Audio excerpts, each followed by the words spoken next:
আজ যে ছোট গল্পটি পাঠ করে শোনাবো তার নাম চাবি। গল্পটি লিখেছেন লেখিকা মঞ্জুলিকা রায়।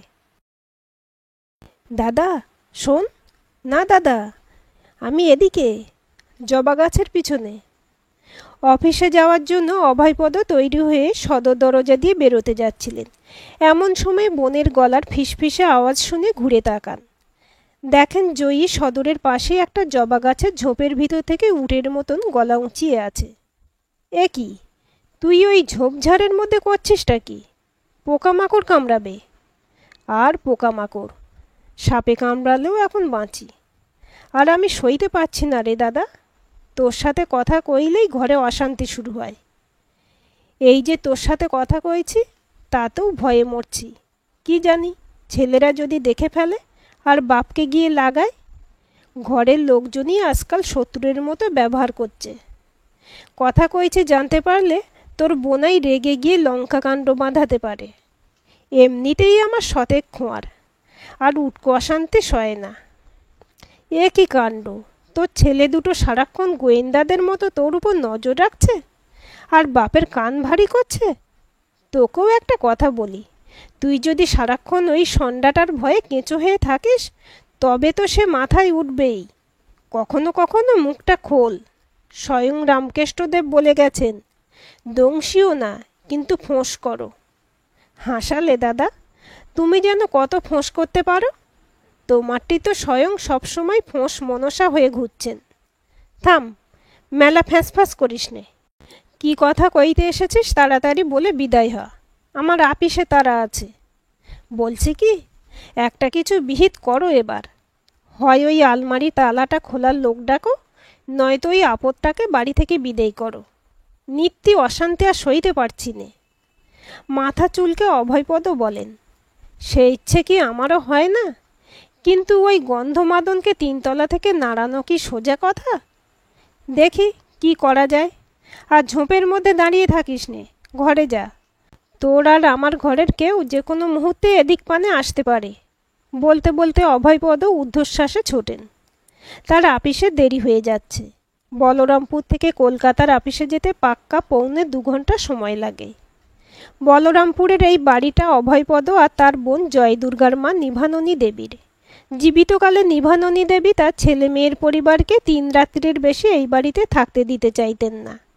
জয়দুর্গা আর তার বর তারিণীচরণ বহুবার নিভাননীর কাছে এখানে থাকার উমেদারি করেছে, কিন্তু নিভাননীর সাপ কথা, না বাপু, গায়ে ঘরে ঘর জামাই পুষলে খুব নিন্দেমন্দ হয়। তাছাড়া তোমার মাগ ছেলের দায়িত্ব বাপু তোমাকেই নিতে হবে। এই বুড়ো বয়সে আমি আর ওইসব ভার নিতে পারবো নিকো। অভয়পদবাবুর স্ত্রী ইতি বা ইতু আবার বলরামপুরে থাকতে চাইতো না। শাশুড়ি নিভাননীর সম্বন্ধে সে সবার কাছে বলে বেড়াতো, মুখ তো নয়, যেন নিভন্ত উনুন। গনগনে আগুনের চেয়ে নিভন্ত উনুনে মানুষ পড়ে বেশি। তা কথাটা একেবারে মিথ্যেও নয়। নিভাননী ছেলের বউকে সুযোগ পেলেই অম্লমধুর বাক্যবাণ শোনাতেন। বলি, ও ভালো মানুষের মেয়ে, স্বামীর সাথে অমন গরু ছাগলের মতো ব্যবহার করনি গো, তোমার গুরুজন বলে কথা। কিন্তু ইতুরানী কারোর কথা শুনে চলার পাত্রই নয়।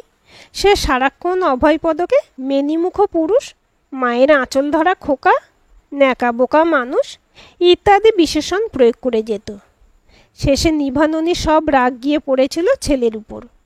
বেটা ছেলে মানুষ, রোজগার করে বউকে খাওয়ায়, আবার বউয়ের মুখ নাড়া খায়। বউয়ের চাপে পড়ে অভয়পদ কলকাতায় বাসা ভাড়া করে। নিভাননী দেবী মুখে দোক্তা দিয়ে সারাক্ষণের কাজের বউ পুঁটির মাকে বলেন, গেছে বাঁচা গেছে। রোজ রোজ চোখের সামনে পেটের ছেলের এতটা খোঁয়া সইতে পারছিলুম না। আর বউকে দোষ দিয়ে কি হবে? আমার অভয়ের মতো নির্বীরে স্বভাবের পুরুষ হলে যে কোনো মেয়ে মাথায় চড়বেই। তাই আমার বৌমাটি আবার 7 নম্বর মেয়ে। সেই জন্যই তো বাপ মা নাম রেখেছে ইতি। আমাদের কাল হলে ওই মেয়ের নাম হতো আন্নাকালী, আর না কালী। আগে সব কটি মেয়েকে পার করতেই বাপের কোমর ভেঙে গেছিল। তাই 7 নম্বরকে কে আর পোঁছে। বাপের ঘরে লাথি ঝাঁটায় মানুষ হয়েছে বলে মাথাটা কেমন আউলে গেছে। অত মাথা গরম মেয়েকে সিধে করার দায়িত্ব তো ভাতারকেই নিতে হবে। তা নয়, আমার খোকা বউয়ের ভয়ে জুবুথুবু হয়ে থাকে। পুঁটির মা বলে, তা তুমি বিয়ের আগে কেন খোঁজ খবর নাওনি? দুম করে এই খান্ডার মেয়ে ছেলেকে ঘরের বউ করে এনেছ, এখন নিজেই ভুগে মরো।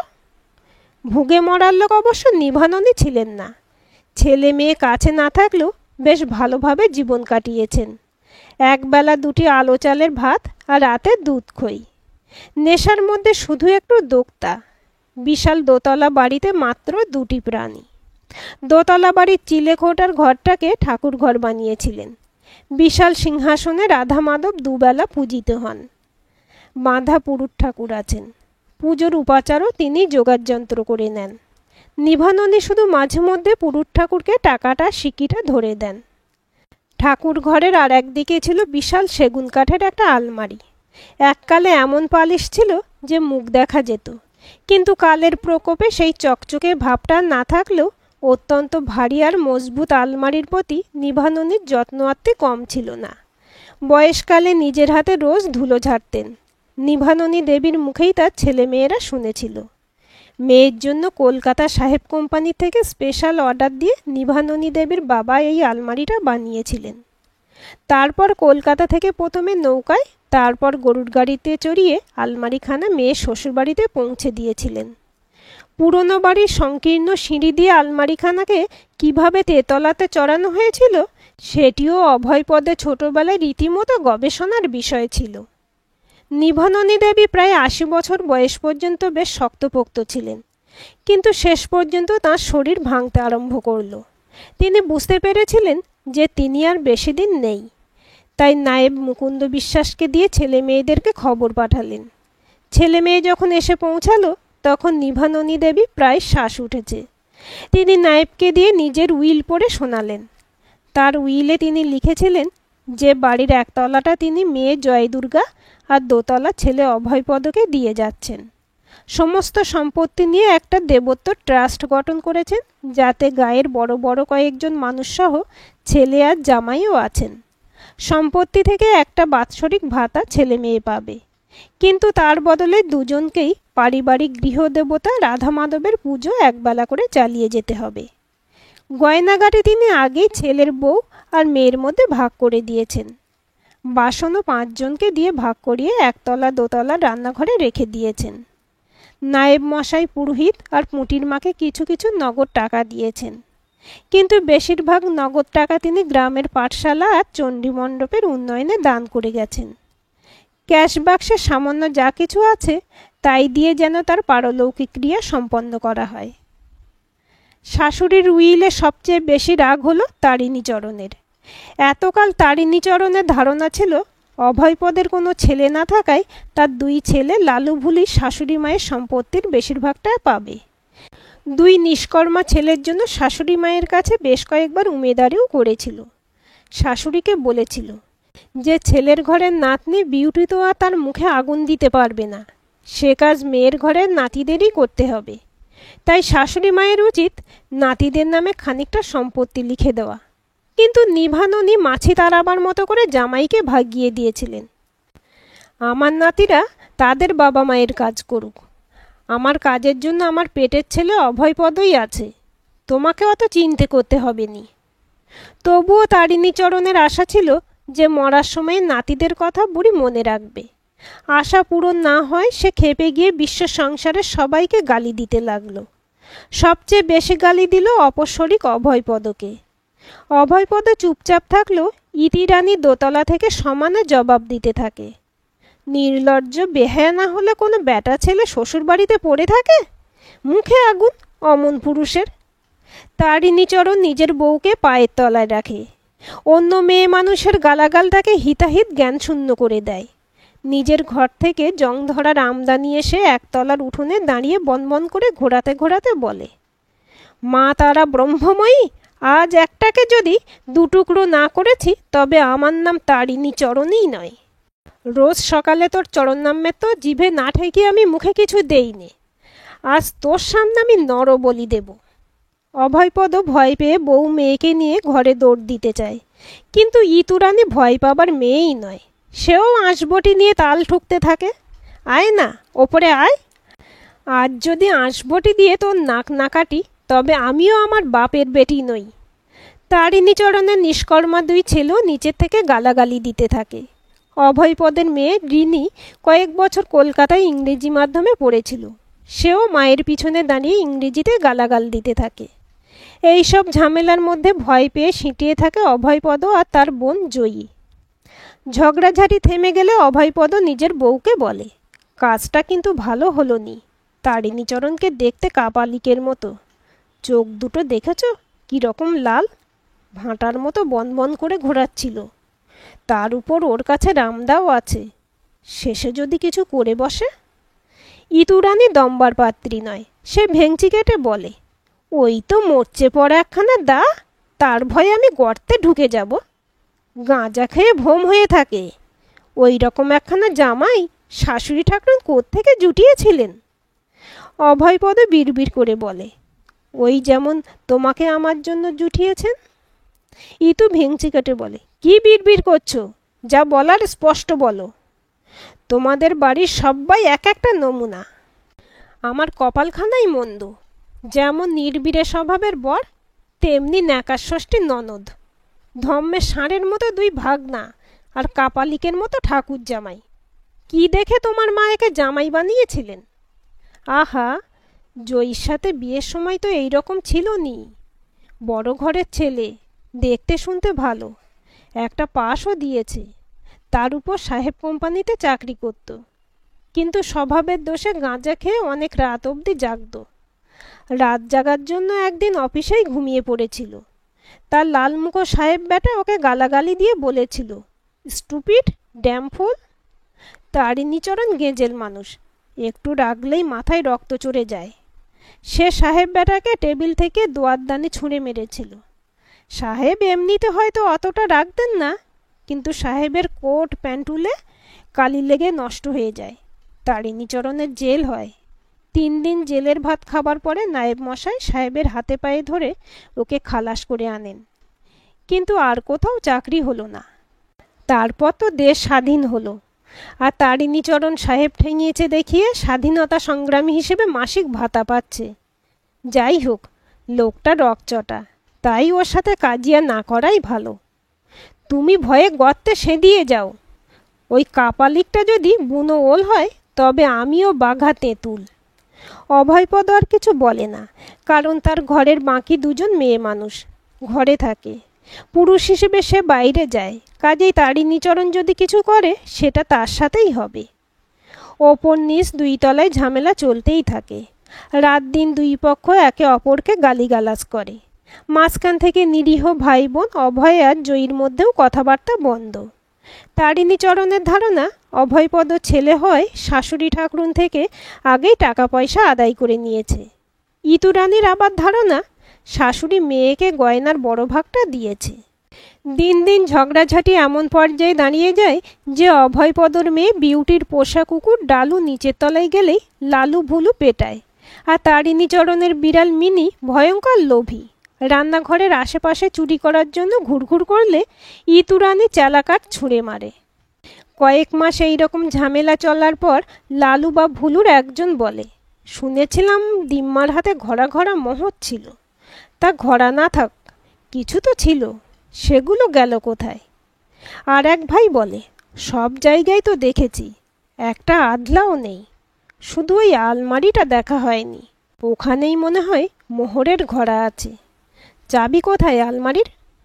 তখন চাবির খোঁজ পড়ে, কিন্তু সারা বাড়ি আদিপাতি করে খুঁজেও চাবির দেখা মেলে না। দুই পক্ষই ভাবে অপস্বরিক চাবি লুকিয়ে রেখেছে। ইতু বলে, আলমারির চাবির কি পাখা আছে যে উড়ে যাবে? তারিণীচরণ বলে, চাবির দরকার নেই, কুড়ুল দিয়ে আলমারির পাল্লা 2 ফাঁক করে দিচ্ছি। অভয়পদে এমনিতে নির্বিবাদী মানুষ, কিন্তু আলমারি ভাঙা হবে শুনে সে চেঁচাতে থাকে, আমার মায়ের সাধের আলমারি, আমি প্রাণ থাকতে ভাঙতে দেব না। যদি কেউ সে চেষ্টা করে তবে আমি তার মাথা ভেঙে দেব। তারপর আমার যা হয় হোক। দাদার সাথে সুর মিলিয়ে জয়ীও বলে, যদি কেউ আলমারি ভাঙে তবে আমি পুকুরে ডুবে মরব। 2 ভাই বোনের প্রতিরোধে আলমারি ভাঙার কাজ মুলতুবি থাকে। অভয়পদ কলকাতায় খোঁজ খবর নেয় কিন্তু যে কোম্পানি ওই আলমারি তৈরি করেছিল তারা দেশ স্বাধীন হতেই নিজেদের তল্পিতল্পা গুটিয়ে নিয়ে এদেশ ছেড়ে চলে গেছে। অন্য কোম্পানির চাবি দিয়ে ওই আলমারির তালা খোলে না। কলকাতা থেকে কোনো চাবিওয়ালা আলমারি খোলার মতো সামান্য কাজের জন্য বলরামপুরে আসতে চায় না। কাজেই আলমারি খোলার ব্যাপারটা ধামাচাপা পড়ে যায়। একই ব্যাপার নিয়ে মানুষ আর কতদিন কাজিয়া করতে পারে। ধীরে ধীরে ঝগড়াঝাটি বন্ধ হয়ে যায়। দাদার জন্য জয়ী চিরকালই মন কেমন করত। সে ধীরে ধীরে দাদার নাম করে বাটিতে টুকটাক রান্না নিয়ে দোতলায় যায়। প্রথম ইতু আপত্তি করেছিল, কিন্তু জয়ী রান্নার হাত ভালো। ইতুর আপত্তি ধীরে ধীরে কমে যায়। যে বাটি আসে সে বাটি খালি ফেরত দেওয়া যায় না, তাই ওপর থেকেও নিচে রান্না খাবার যেতে থাকে। লালু ভুলু আগে কলকাতায় বিউটির নাচ শিখতে যাওয়া নিয়ে হাসি তামাশা করত। আজকাল 3 তুতো ভাই বোনের মধ্যে অল্প স্বল্প গল্পও হয়। এমনকি তারিণীচরণ বিড়ি খাওয়ার জন্য অভয়ের কাছ থেকে 2-4 টাকা ধার পর্যন্ত করে। ডালু কুকুর আর মিনি বিড়াল আগে ঘাড়ের রোঁয়া ফুলিয়ে ঘর ঘর শব্দ করে ঝগড়া করত। আজকাল দুটিতে একসাথে উঠোনে শুয়ে রোদ পোহায়। বছরখানেক পরে হঠাৎ একদিন মিনি বিড়ালকে পাওয়া যাচ্ছে না। সারা বাড়ির কোথাও নেই। সবাই মিলে অনেক খোঁজাখুঁজি হলো, কিন্তু মিনির দেখা পাওয়া গেল না। পরের দিন সকালে পুরুত ঠাকুর পুজো করতে এসে তেতলার ঠাকুর ঘরের দরজা খুলতেই করুণ সুরে মিউ মিউ ডাক শোনা গেল। মিনি হয়তো ইঁদুরের লোভে ওই আলমারির পেছনে গেছিল, কিন্তু কিভাবে যেন আটকে গেছে। বের হতে পারছে না বলে সমানে মিউ মিউ ডাক ছাড়ছে। সবাই মিলে আলমারি সরানোর চেষ্টা করে, কিন্তু জগদ্দল পাথরের মতন ভারী আলমারি এক চুলও সরে না। ভিতরে 1.5 দিন হলো মিনি আটকে আছে, তাই দুই পরিবারের সববারই খুব মন খারাপ। শেষে ইতুই বলে, গাঁয়ের সব লোককে ডাকো, মেয়ে বিড়াল ষষ্ঠীর বাহন, এইভাবে বেঘরে মারা গেলে অকল্যাণ হবে। গাঁয়ের লোক জড়ো হয়। সবার মিলিত চেষ্টায় আলমারি এক চুল নড়ে, আর মিনি বাইরে বেরিয়ে আসে। মিনির বাইরে আসার সময় ঠং করে একটা আওয়াজ হয়। বিউটি দেখে একটা চাবি মেঝেতে পড়ে আছে। আলমারির নিচে আঠা দিয়ে চাবিটা লাগানো ছিল। নাড়াচাড়া হতেই খুলে গেছে। চাবি দিয়ে খুলে দেখা গেল নিচের দুটো তাকে ইট পাথর ঠাসা। সেই কারণে আলমারিটা হয়তো অত ভারী আর নাড়ানো অসম্ভব হয়ে গিয়েছিল। ওপরের তাকে মায়ের হাতে লেখা একটা চিঠি। চাবি যখন তোমরা পেয়েছ, তখন আশা করছি আমার ছেলে মেয়ের পরিবারের মধ্যে ভাব হয়ে গেছে। আমি বহুকাল ধরে এটাই চাইছিলাম। মোহর টহর বলে আমার কিছু নেই, শুধু 3টি মোহরই আছে আমার, 3 নাতি নাতনির জন্য। চাবি লুকিয়ে রাখার জন্য নিশ্চয়ই তোমরা তোমাদের মায়ের উপর রেগে নেই। ভালো থেকো, ইতি আশীর্বাদিকা মা। চিঠি পড়ে জয়ী হাসতে হাসতে গড়িয়ে পড়ে নিজের দাদাকে বলে, দেখলি দাদা, মায়ের বুদ্ধি। ঠিক জানতো যে একসাথে 1 বছর একই ছাদের তলায় থাকলে সব বিবাদ বিসংবাদ মিটে যাবে। আজকের গল্পটি কেমন লাগলো কমেন্ট করে জানাবেন। ভালো লাগলে লাইক, হাইপ, শেয়ার করবেন। আর চ্যানেলটি সাবস্ক্রাইব করে বেল আইকনটি ক্লিক করে রাখতে ভুলবেন না।